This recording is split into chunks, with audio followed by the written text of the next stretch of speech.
A is for Alcoholic is a program about recovery. My name is John, and I'm an alcoholic. And my name is Jerry, and I'm an alcoholic. Join us as we go through the alphabet of alcoholism, one letter at a time.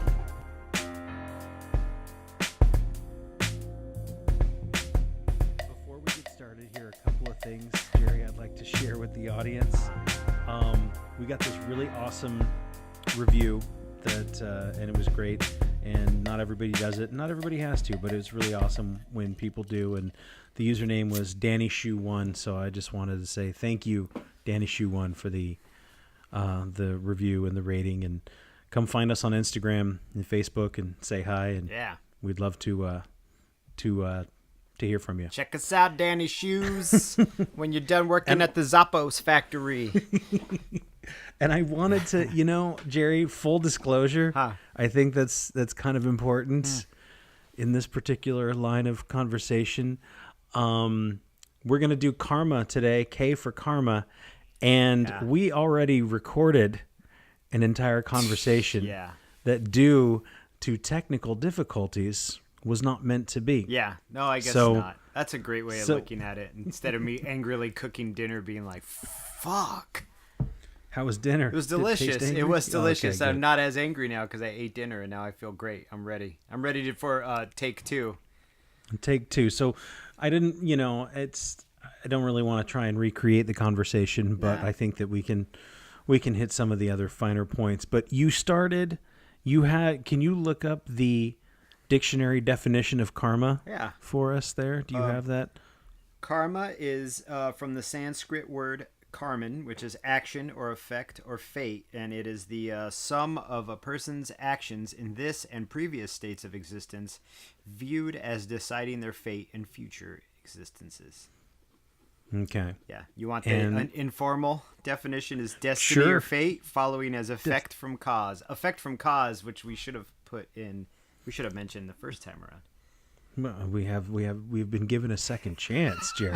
Thank you, great bear in the woods. All right.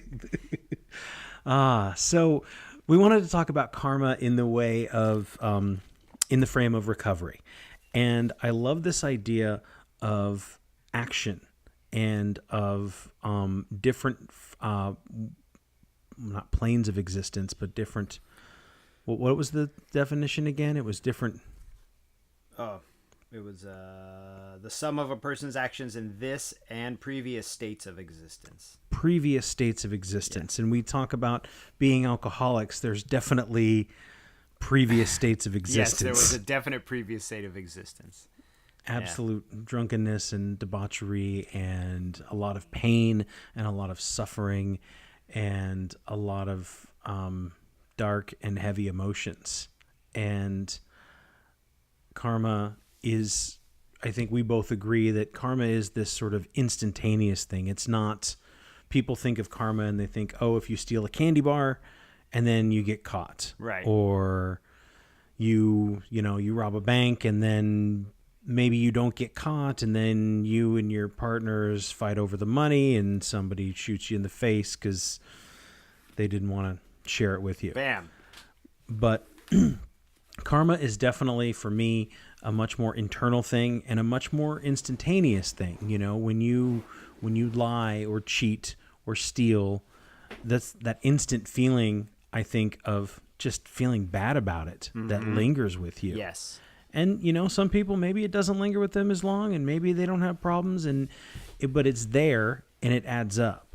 And I think it's important to recognize those things because we're fallible human beings and we're going to make mistakes and we're going to do dumb, bad things. And I think the hope is that, at least for me, that I try to do better bad things. Yeah. I try to make better mistakes. I think I've said that before. That's a great way of looking at it. Yeah.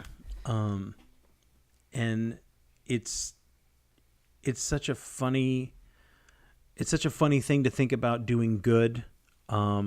Especially when you're drinking, all you can think about is protecting yourself and trying to do everything you can to get a drink. And it's this drive of fear and anger and manipulation. And it's all to serve this one awful thing where it's like, I just need my drink, I just need my drink, and I just need my drink. Right. And that protection of the ego, which I think we mentioned before. And I don't know how you felt when you were drinking versus now, and karmically, if there was any karma, or if you felt in early recovery. Yeah. I feel like, the sense of karma, I had a sense of morality. I understood that Sure. my negative actions would always reverberate back to me. They'd ripple back, even while I was drinking, but then I would just drink to deal with the shitty feelings, so all I was doing was like getting fucked. It was like the cycle. You get fucked up, you act like an asshole, you take advantage of people, you lie to people, you manipulate, you cheat, and then you wake up with a moral, physical hangover, and then you repeat the process in order to alleviate the actions of the night before, which is almost like a karmic hell if you think about it, because you're just basically walking in a circle constantly. Early recovery, I didn't really, I don't know. Like I had mentioned earlier, which I don't know if I want to keep referring to the previous podcast because we've left it behind us. But like in Yes. early recovery, I feel like I was pretty shook in the beginning. So it was hard for me to think about any karma whatsoever. I was more scrambling to just kind of get my life straight and get my head straight, my shit straight. And honestly, though, as I recovered more and kind of found some stability within my life where my obsession for alcohol was starting to abate and kind of lessen, then I really sat down and really felt a lot of remorse for my previous actions. I don't know if that is part of karma in of itself, but it's definitely a conscious thing. It's definitely being conscious of my actions, which I guess could be a product of karma, or in the spiritual sense, karma, Yeah, in early recovery, I know that I felt a lot of it I felt really horrible. It was not this, I did not have a bright light, and it did not feel good at first. And so there was a lot of sort of ruminating about my bad behavior and my bad decisions and just the general bad feeling. And and so this is my punishment now, going to recovery meetings, and so that, because there was a period where I didn't want to go and I really fucking hated it. Yeah. And I went anyway. Yeah. Because I felt like there was this idea of punishing myself. Yeah. And I know that you've done the same thing, all the way to the point of we've talked about that, the suicidal thoughts that come with that idea of punishing yourself for being a bad person. Yeah. And that somehow if I can punish myself, then I can continue to behave badly because I deserve it. But then I need to behave badly because I behave badly. And then that sort of, like you said, that karmic cycle of hell, that karmic hell cycle happens. Right. And so I don't think it's just sort of cause and effect. It didn't feel that way. Like, oh, this half of my life was lived in suffering and pain and bad behavior, and so now I'm going to make up for it. Yeah. Because I don't know that you really can balance that out. I mean, you just do the best you can, and really, what I require is a lot of forgiveness. Yeah. That sort of that idea of it's okay to make mistakes and it's okay to be a human being. That idea of we're a spiritual being having a human experience. Right. Who was it that said that? Who was that? That's Jim Carrey. Jim Carrey. No, but he's absolutely right though. He really is. I agree with that statement. So I think that once I realized that, and I go, oh, okay, so this is just the human experience, and part of that human experience is dealing with making mistakes and being selfish. And being selfish and having problems of my ego and having to feed that ego and coming from a place where that's all that I ever did. I mean, wouldn't you agree that in the throes of active alcoholism, it was absolutely about no one else? It didn't matter. friends, family? Not necessarily. Yeah, no, it wasn't. I don't know if I really had the conscious thought in my head constantly of like, I gotta get that drink. It was more like triggers to me. You know, the day was shit, I'm gonna have a drink. The day was great, I'm gonna have a drink. Fuck, I don't have enough money to get a drink. I need to find a drink. Oh, I need a drink. You know, but I don't. I lost my train of thought. That's okay. I got caught in my own karmic hell there. Hell. But I always I had, I don't know, man. I never felt like it was one of those things where I was like, oh, I cheated on my girlfriend. Now someone's gonna fucking break into my car. Like, I didn't think of it in that way. Well, yeah, because it's not an external thing. No, right? It's the immediate feeling, and the metaphor I like to use, and it's actually not a metaphor, it's a reality, but when you're in your car, when I'm in my car and I'm on the freeway and I'm stuck in traffic and people aren't driving the way that I want them to drive, and they're either cutting me off or not going fast enough, and I get really upset and I get really angry, and I'm like yelling at them and I'm screaming at them and I'm calling them names, and which causes me to drive worse and worse and worse, and then that makes me even more frustrated. And the only one who's having that experience is me. Yep. It's literally bouncing off, reverberating off of the windshield and hitting me right back in the face. Right. Yeah. There's nobody else. There's thousands of people hundreds of people on the road, and nobody's having that experience except for me. You and your road rage convection oven, dude. Heating yourself up with the rage, dude, against the machines around you. That's good. That's good. You should write a little poetry down there. A little poem there about your Subaru Outback convection oven. Just fucking.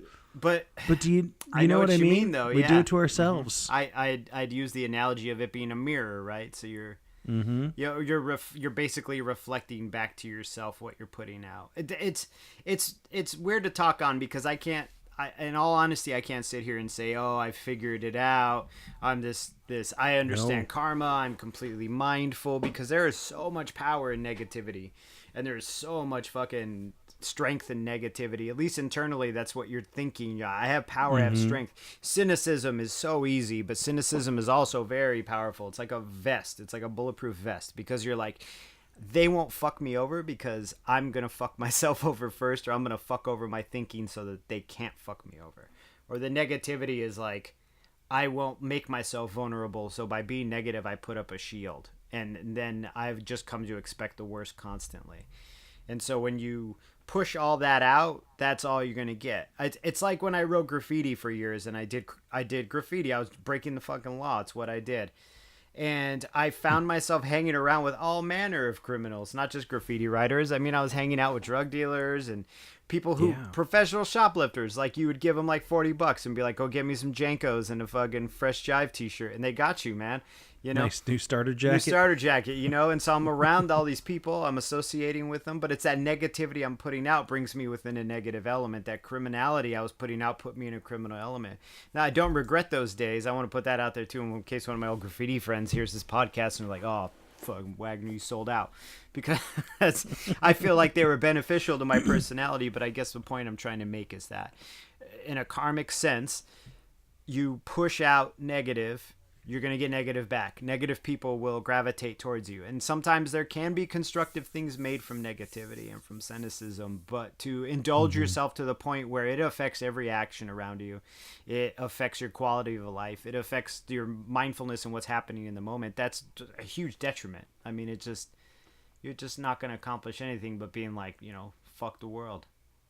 And fuck you too. Yeah. You know? It's not a... But positivity can be very powerful Probably as well. More powerful, but it's harder to do. See, there's the rub. It's more difficult, you know? This is true. I mean, I think that our brains, and certainly my alcoholic brain, likes to rest in that feeling of negativity. Yeah. I don't want to go for my jog. I don't want to get up when I said I was going to get up. I just want to rest, and I want, the brain is trained, it's developed to do the least amount possible. Yeah. And if it can find an easier way, it's going to do that. Right. And so to find that momentum to be positive and happy is no, you're right. It's not always easy, and it's not always forthcoming. And in fact, it sometimes it doesn't even feel good. And you're like, yeah, I'm not going to do that. Fuck that. It's not anywhere. I'm not in there. I'm not in that space. Why am I going to try and be positive for what? Right. And yeah, I mean, I'm not an expert on any of this either, man. I mean, we're just part of this is just trying to figure it out On our own, yeah. And well, with each other, not on our own. Yes, you and I yeah. holding hands in a tunnel of love. Yes. Yeah. That was a good Springsteen. That Is was album song. It was Yeah. a good jam, actually. Mm-hmm. Yeah. I like the Tunnel of Love. Man, we are in our 40s, you know. This is true. And so, like, you then have to. What happens is, in recovery, I start to retrain my brain, and I start to do things. And again, this didn't come. This is like 3.5 years later. These things that I'm talking about. Yeah. They didn't start in 2015. Right. They started like this summer. Right. You know what I mean? No, I know exactly what you mean. Yeah. This was so this idea of positive karmic energy and pushing it out there was not something that I even had an idea about. And we talked about, I think our last episode, or a couple episodes back, we talked about inspiration and about, creativity and stuff like that. And so I write every single morning, and I get in my notebook. And I know I mentioned this to you and talking about previous states of existence, but so at the end of all of my journal entries, I've now just started signing it, I love you. Yeah. Because that's still adorable, man. It still touches my heart. I have to, you have to love yourself. Yeah. And honestly, I write it down because I don't think that I'm there yet. I still have these ideas and these thoughts where, if I'm not doing any, if I'm not doing anything, I'm a loser. Yeah. And if I am accomplishing things, then I'm a fraud. Right. And that's what my brain says to me. And that idea of how did you get to a point where you like yourself, where you feel good about yourself? Right. For you. Well, I mean, at this point, I don't even know if I can honestly say I love myself unconditionally. I don't know if anybody... I think the only person I've ever met who can really love themselves unconditionally is my wife and my daughter. Those are like the two people I know who can like look at themselves in the mirror and be like, you're fucking pretty hype. What's up? Whereas like, I my whole process was that when I finally had started to alleviate the obsession of alcohol and I started to do actual work on myself and help myself, it all started with going from hating myself to like just tolerating myself to like standing myself. And then from there it was like, all right, I kind of like you, and at this point I think I could say I like myself a lot, and it goes into love every once in a while, but I usually just, I have to look at myself and go, you're doing a great job. Love is such a big, it's such a big word to try to attain. It seems like an impossibility at times, but it is attainable. But for what I did was I just had to like really just learn how to even just stand to be in the room with myself. And then from there, it's just, you just work on yourself. You work on your processes, and you kind of get down and figure out why you do the things you do and what your patterns are, and then what can you do to avoid those patterns, And then after a while you're like, wow, I've done some hard work. It's like lifting those little tiny dumbbells I lift every day. Eventually I'm going to see some progress, even though it's been months. It takes a long time. Rome wasn't built in a day, right? No, man. John's got a long way to go too. Yeah, me too, man. It's and you're right. It's not something that comes. Doesn't come right away, and it certainly hasn't. It's been, like I said, 3.5 years. Yeah. And one of the things with karma that I wanted to talk about was a lot of it is trying to dissolve your ego. Yes. Right. Yeah. Mm-hmm. And the ego is this thing that is, for many people, very fragile, and certainly for an alcoholic who is heavily drinking is a very fragile thing. Alcoholics that I've known and myself are just wrought with anxiety and fear and sadness and depression. And so this ego is always trying to protect itself. It's like, okay, we can organize things in a way that works for us, that we will not get hurt. We will not even allow ourselves. And when you realize that, and this is something that I heard from an Alan Watts speech, that the ego doesn't exist. And that's a terrifying thing for the ego. Right. Right? Right. It doesn't exist. It isn't anywhere. I am not me.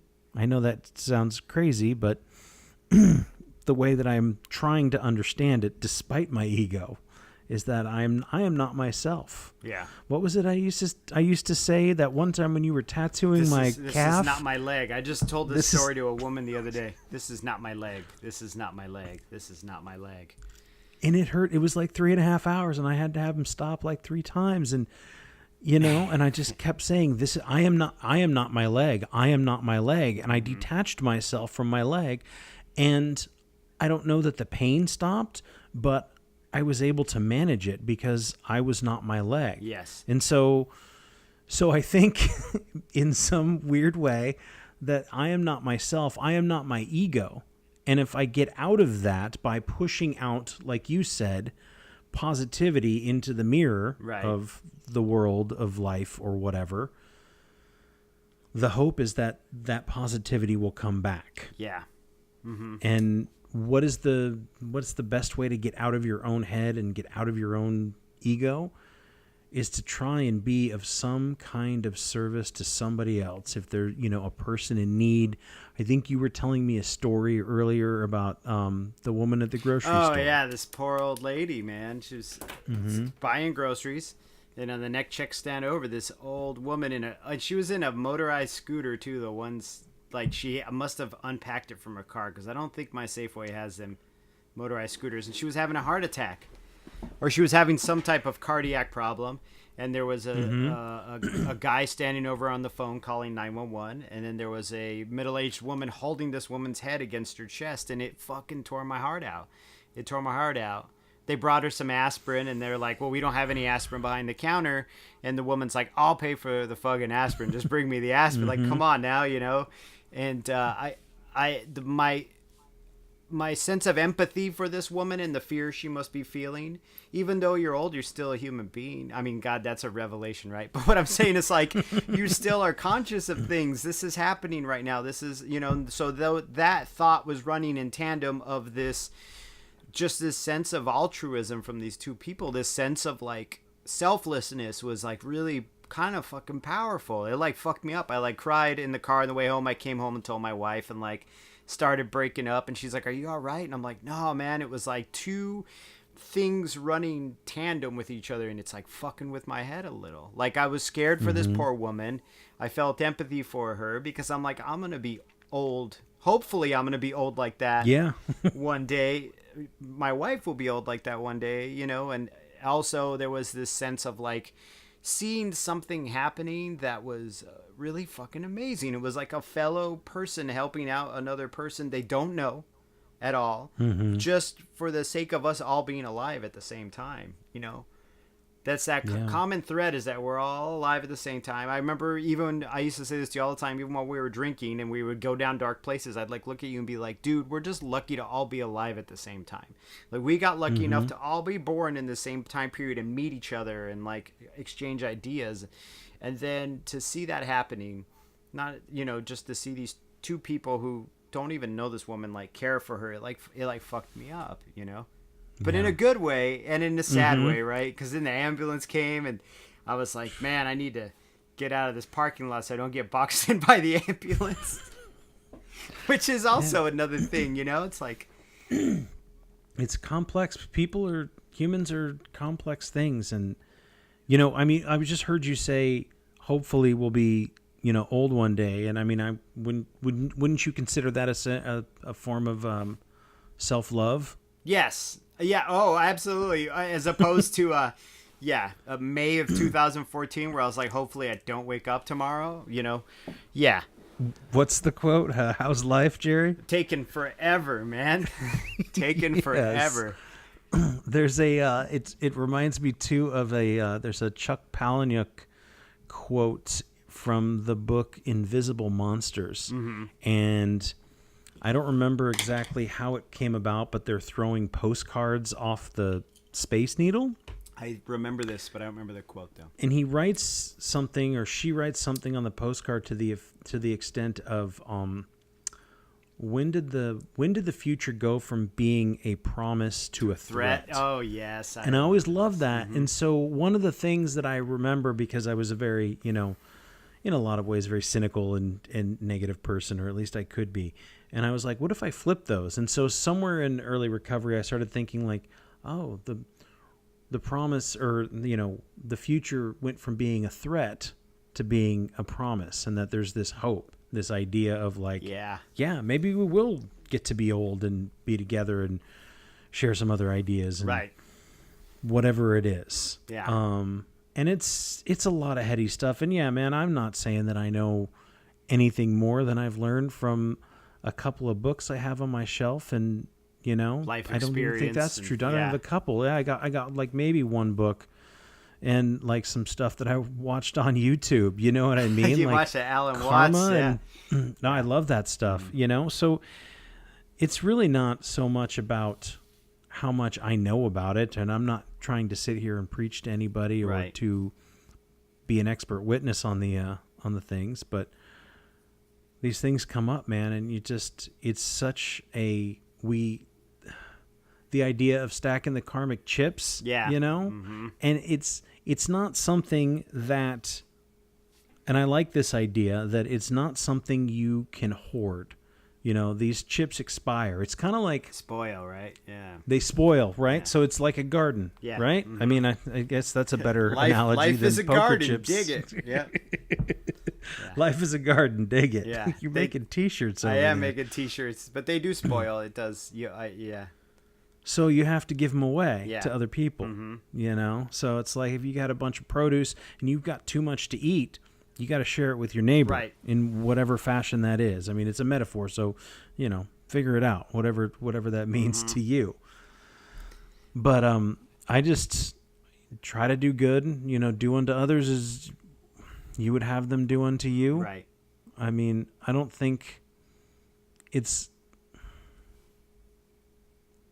not an easy thing to do either. I'm still very like, I don't know.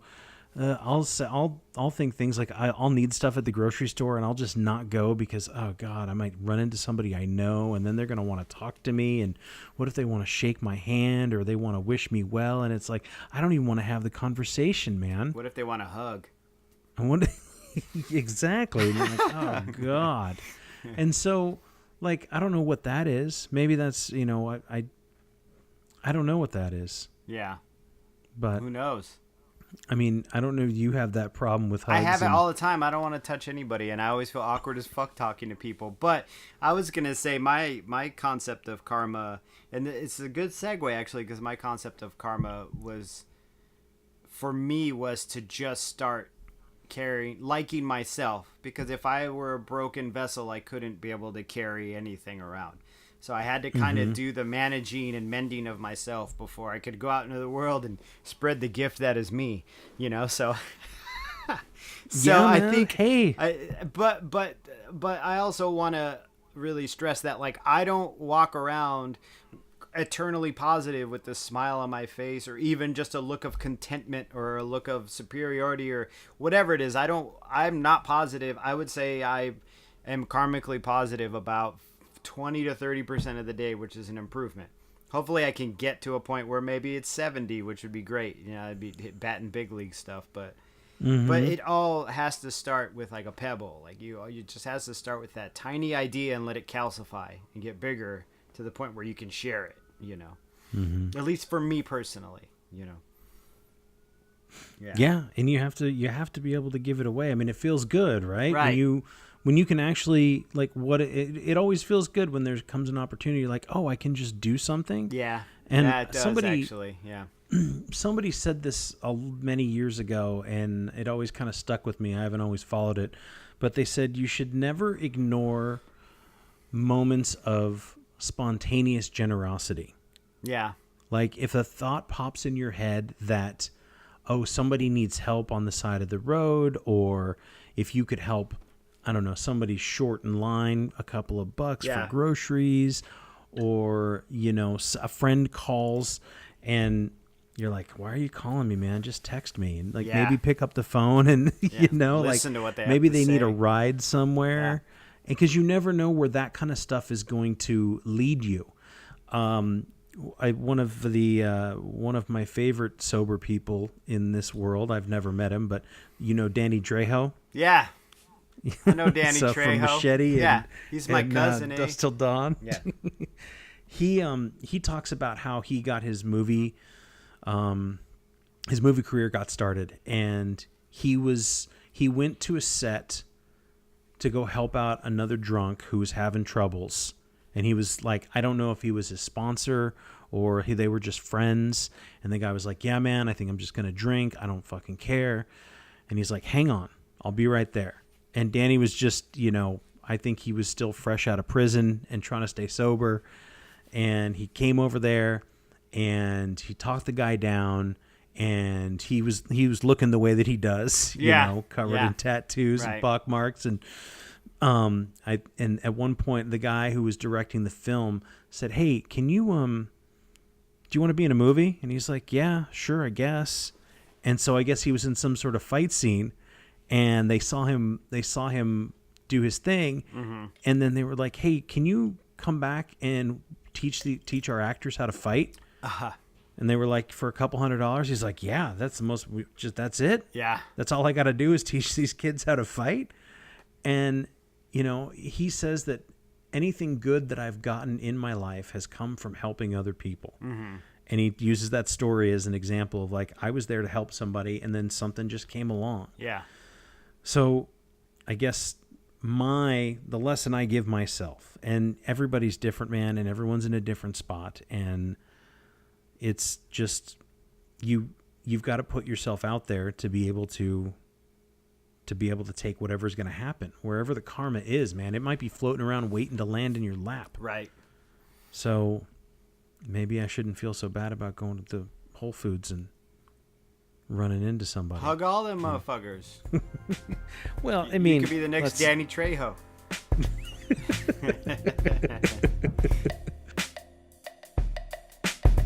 Thanks again for listening. As always, our music is by Neglect. You can find his stuff at neglectsound.bandcamp.com.